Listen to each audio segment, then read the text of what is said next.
My name is Dave Clark, and I do counseling right here in the West Houston area, and I specialize in relationships. Now, guys, today, get the kids out of the room, grab your whips, chains, and handcuffs, because today we're talking about sex. Because in the bigger picture, we're all just walking each other home. Guys, I'm so excited. This is a fun subject for me because I don't get to talk about it very much. As an attachment therapist, I work on human attachment and the bond. And if the attachment and the bond are good, sex happens very naturally. If they're not so good, it's much more difficult. But as an attachment therapist, I just work on the attachment and the sex comes by itself.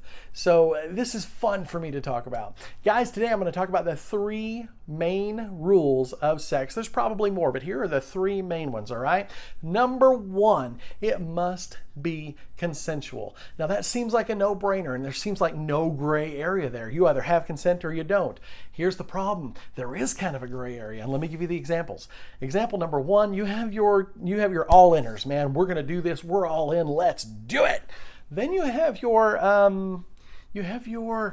whatever, let's just get it over with. Now, is that consent? Yes or no? Well, it depends on your partner, because there are people out there who that is them giving consent. You have another faction of people out there who say, you know what? When you got married, that was you giving consent, and that's the end of it. Now, I certainly do not condone forced sex of any kind. If you're having to force it, that is illegal, and that's the next thing we're going to talk about. Number 2, sex has to be legal. And now, I'm not talking about some archaic draconian law that's on the books from, a bunch of pipe smoking guys sitting in a dark room decades and decades ago. This is what it's more about. It's really more about location and timing. Don't try to squeeze in a quickie on the elevator. No. And for crying out loud, if you're going to try to squeeze one in on the beach, make sure my kids aren't there. Make sure there aren't families around, that kind of thing. That's what I'm talking about when I say legal, because here's the problem. It's a lot of fun to think, ooh, we could get caught at any time. But when you do get caught, and it will eventually happen, it's going to pull all the fun and enjoyment out of it. It's going to cause a lot of stress between you and your partner, and sex may never be fun again. It may destroy your sex life do irreparable damage.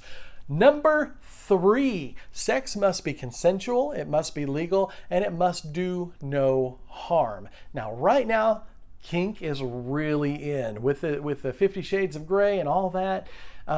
The whips, chains, hair pulling, all of that stuff is really kind of in vogue right now. Here's the thing though. If you're leaving marks, if you're actually doing harm to the other person's body, we're all carrying phones 24/7. They're taking pictures and they're laughing about it now. The girls are sending it to their gal pals going, oh my gosh, look what happened.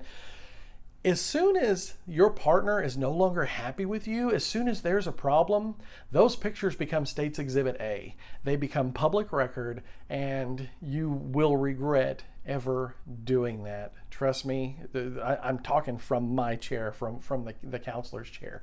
Anyway, guys, real quick, sex must be consensual, must be legal, and it must do no harm. Guys, why do I make these uncomfortable videos about sex? Because in the bigger picture, we're all just walking each other home. Let's hold hands and let's enjoy this.